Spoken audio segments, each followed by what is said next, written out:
Magnus Carlsen is on the ropes, he's tilted, he's fiddling with his buttons, he's missing moves, he can't see his way through the tactics. He's playing a 16-year-old kid, Alireza Firouzja, and this guy is insane at blitz chess. It's the Banter Blitz Cup Final 2020, it's online chess at its finest, and it's the first to 8.5. So Alireza just needs one more game to clinch the match, but Magnus has white here. What can he do? He's lost 2 in a row. Can he bounce back? So he goes pawn d4 here. We had knight f6, pawn c4, e6 invites a Nimzo-Indian, and Magnus goes in for it. So bishop b4 came, followed by e3 here. Alireza castles, bishop to d3, and now a strike in the centre, pawn to c5, the classic Nimzo-Indian move.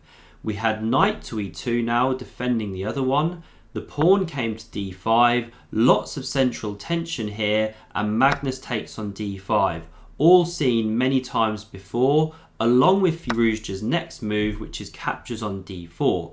So Magnus takes back with the pawn here, and he's accepting an isolated queen's pawn position. Let's say black retook with the knight. He has the worst pawn structure, but he'll be looking for attacking chances, lots of piece play here. And that's what he wants, he's trying to win. But Alireza took back with the pawn, so we have a symmetrical pawn structure. This is far less common.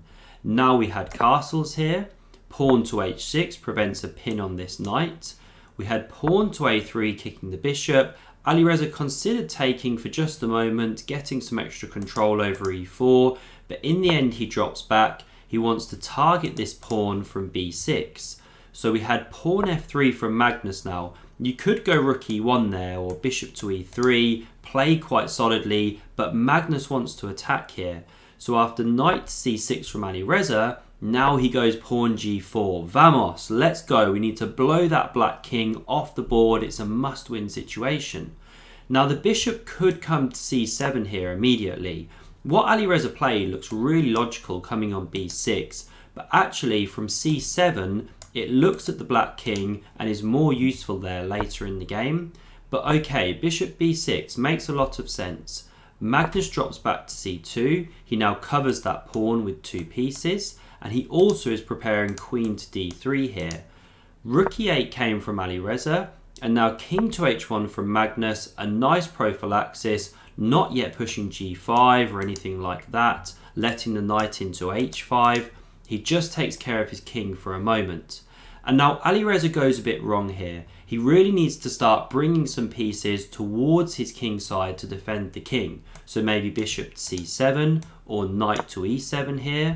But what he does instead is go knight to h7. It makes some sense in that it opens up the queen here, but it's a bit slow because now queen to d3 comes, the knight comes back to f8, holding the checkmating threat, but now rook to g1 from Magnus, an excellent move. He's not rushing these pawn pushes, first he's getting all of his pieces into position.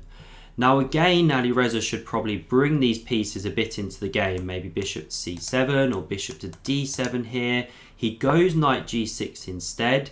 Magnus goes bishop d2, connecting his rooks, and now Alireza simply blunders. He plays bishop to e6. Again, he had to go say bishop d7 here, because after bishop e6, Magnus simply goes f4, and there's a big problem because f5 is coming, you're winning a piece, and you can't go f5 yourself or simply takes. Once again, you're winning a piece supported by the queen here. So Alireza has to drop his bishop back to d7. Magnus goes rook a to f1, bringing that final piece into the game, and Alireza is lamenting at this point that he can see the game is gone. Look at all the pieces playing. He goes knight to f8, coming out of the advance.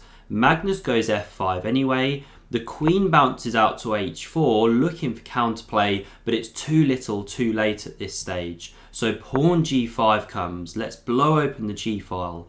Bishop c7 threatens mate, but bishop f4 deals with that more than adequately. We had the exchange here. The rook came up the board. Queen h5, and now let's rip open that g-file. There's nothing black can do. So the queen recaptured, the other rook came to g4, and now black is just paralyzed. The computer wants something like g6 or knight e7, none of it matters because after knight h7, which is what Alireza played, you're crashing through on the g-file. Although black gets 2 rooks for the queen, the king is just so exposed here. All the pieces are playing. After queen g3 check, king h8 and f6 were the final moves. If you come king f6, this is actually mate in 1. And if you come back here, well, once again, queen h4 is powerful. You hit the knight, it's nowhere to go. If you come back to g7 rather, we go f6 check. If knight takes, the queen comes in, the whole thing is collapsing.